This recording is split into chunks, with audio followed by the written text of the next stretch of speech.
I know at some point you then connected with eXp. What was that like? How was that connection made? So that happened. I hated EXP, despised them.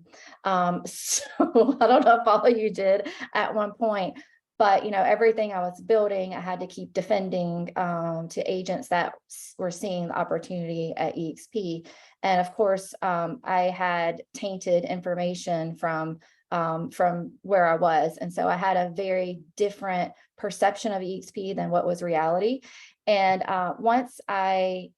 so my assistant team leader, while I was at the 500 agent market center, she decided to blast out a video that I did to, it was like, Caldwell Banker and all the EXP agents in North Carolina. And I was like, oh, great. I was like, now I'm going to have reverse recruiting and they're all going to be after me. And so sure enough, that did happen.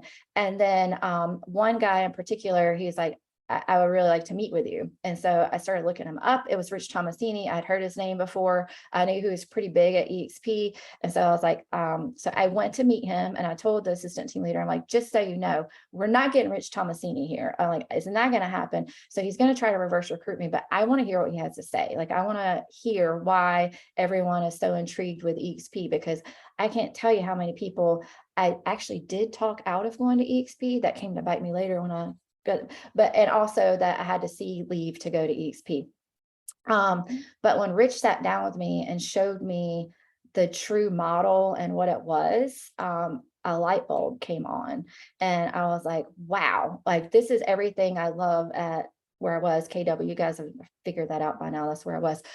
So KW, but so much better. And he showed me what he's been able to do. And so the only question I had is, because my experience being at KW is I had to wrangle these people to try to get me to help them build their downline. I was like, I just need a card. Did you have a great experience with a cross sell? Something like, give me something, bring people to me. I'm trying to help you here. And it was always me, doing the work. And so I'm constantly doing the work. The agents were just doing their business. Right. And so when I listened to Rich and he showed me what he had been able to do and he was no longer in production, I looked at him and I'm like, he's like, Amy, I want to retire you in 2 years. And I looked at him and I said, but Rich, I was like, first of all, I didn't believe that was possible. But I was like, Rich, I was like, don't you think you're an anomaly? And he's like, he leaned in and he's like, don't you think you are? And I was like, I was like, that's